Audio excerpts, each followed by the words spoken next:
Going into the exam, you got to be cool, calm, and collected. So if there's one thing I want to tell you, it's be cool, be calm, be collected. Don't freak out. Rely on the process. Trust the process. Okay?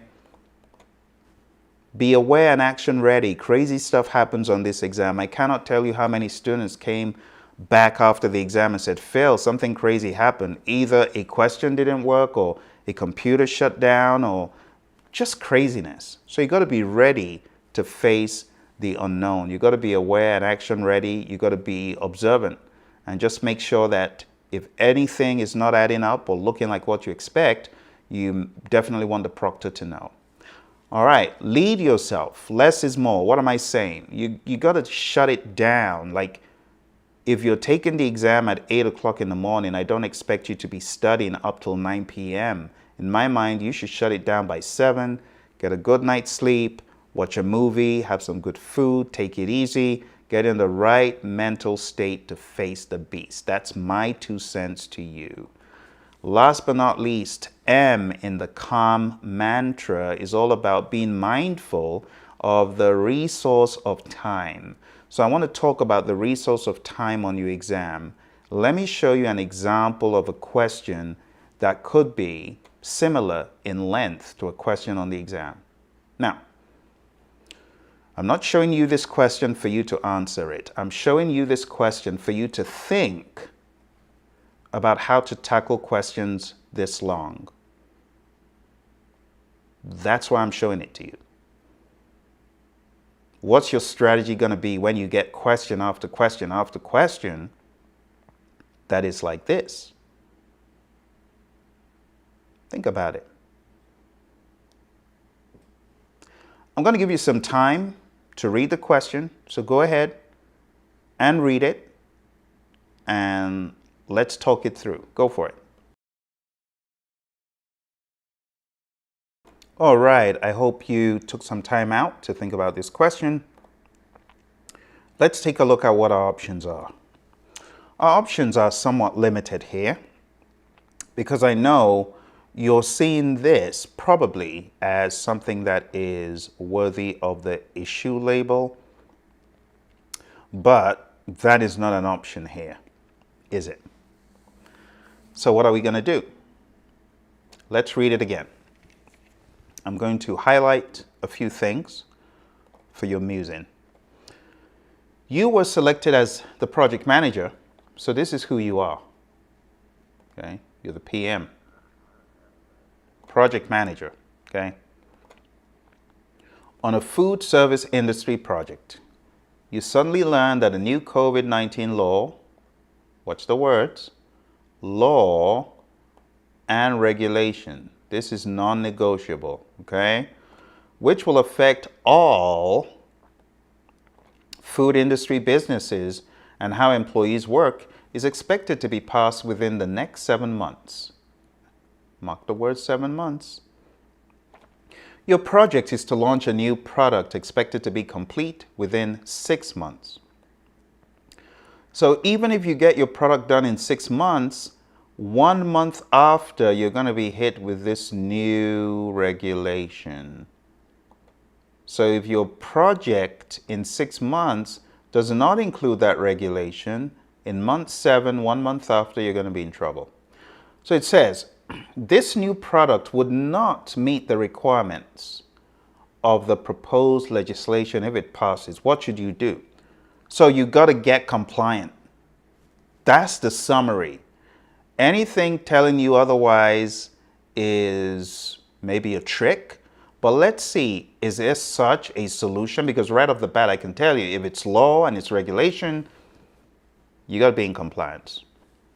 You got to be. Even though in the real world, you could say, well, we won't be in compliance and we pay a penalty. No, no, no. On your exam, you got to read it really carefully.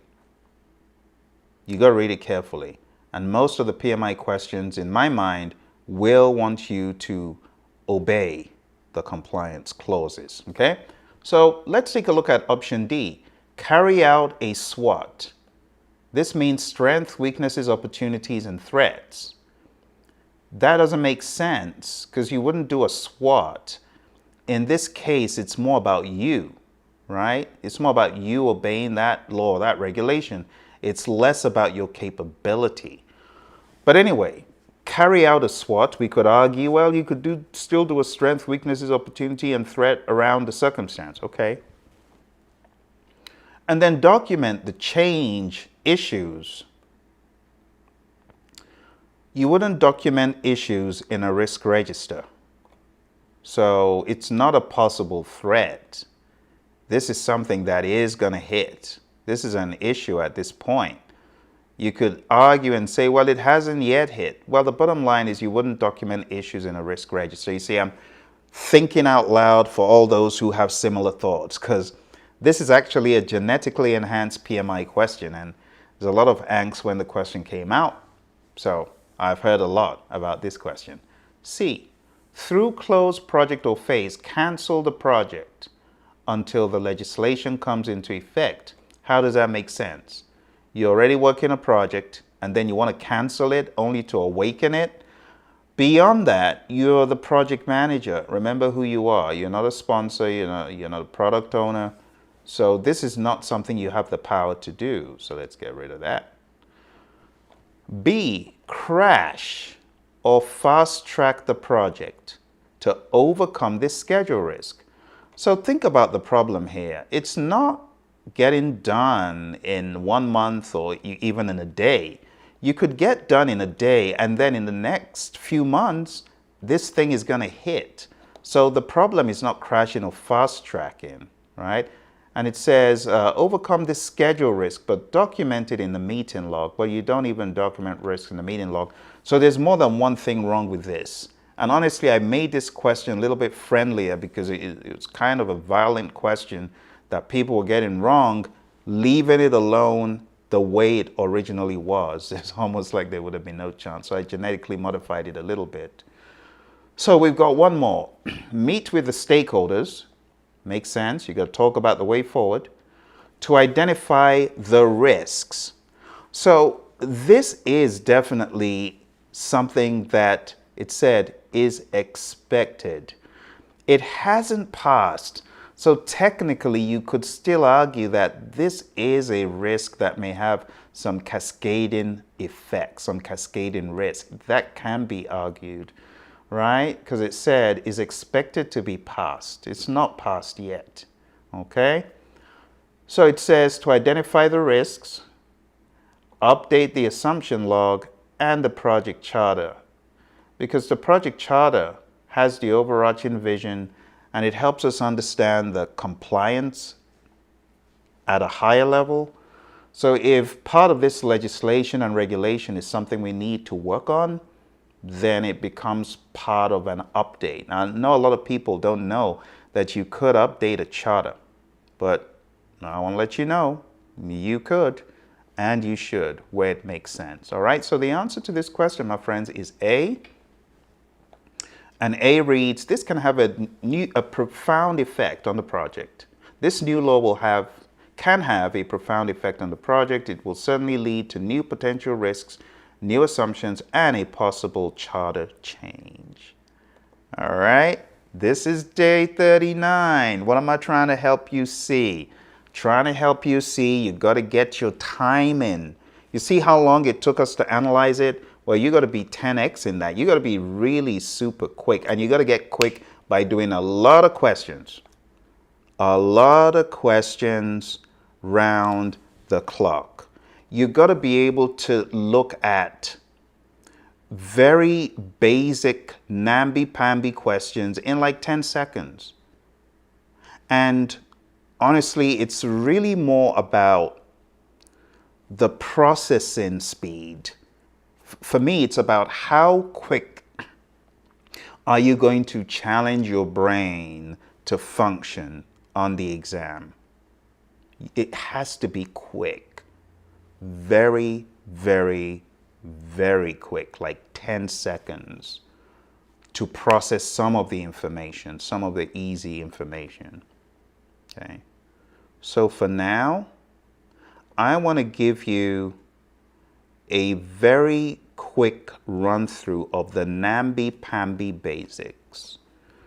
And I'm going to use the 6th edition because it's relevant. And very recently, the PMI came out with the process groups practice guide, and that just underscores that, yeah, they're still keeping their eye on that thing. And I wouldn't be surprised if it's added, to the list of reading materials for the exam, so on and so forth. So I'm going to give you a very quick set of questions. Can we do this? Let's go. Coordinating all monitoring and controlling efforts across the project. What is that?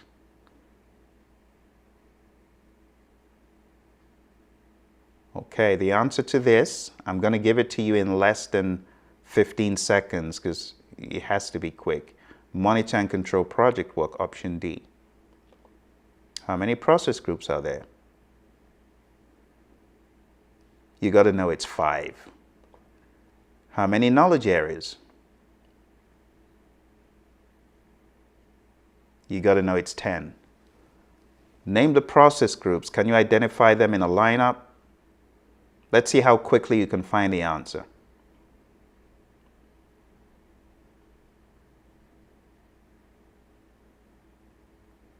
All right.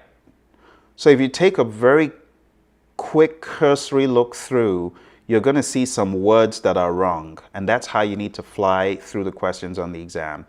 Accepting is C, that's not correct. B is missing closing, and D has managing and controlling, which is not correct, so the answer is A. You see what I'm saying? Just looking at the aggregate of everything here. Which process group has smallest number of processes? It's all about the processing speed. All right, the answer to this is A. It's closing. It's not initiating, it's closing. All right, here we go. A few more. Creating a list of activities. The answer to that is B. Putting tasks in the order they need to occur. Define activities. If you're having trouble keeping up with this and you're meant to have read the 6th, you need to get your skates on even quicker, my friend. All right, this is control cost. Let's move on. Step it up a little bit. Closing out each contract with the respective sellers. Which process is this? The answer is D. Coordinating all executing processes across the project. All right, so that's direct and manage project work. All right, so my friends, the aim of that was to give you a very quick run through just to get you thinking quick. You're not going to get questions like this on the exam, definitely not. This is namby-pamby stuff. This is like ABCs, okay? This is like tricycle training wheels, so keep that in mind. All right, but with that said, we have come to the end of our session for today. On day 39, remember, it's all about going through the process of elimination, like we did in the beginning on this question, how we were able to think through all of the pieces. Now, for those of you who are like, Phil, I can't even wait another day. I want to take the final 180 question mock. What do I do? Well, you go on down to mock.hpmexam.com and you will be able to take the 180 question final mock exam. Highly advise you to jump on this. It will help you. It will firm up your understanding. But you definitely want to close doors while you do this so you put yourself into an exam mode, okay? But this is what I expect you to do on day 40. But makes a good idea for you to get the stage ready, set the stage, and this will really help you incredibly. Don't forget to hit like, subscribe for all these videos All I ask of you, if you got value from it, hit the like button because it's going to help others find the channel. And definitely subscribe so you'll be notified when there are more videos like this. And even beyond your PMP, there are going to be more videos that will help you. Take care, my friend. Bye for now.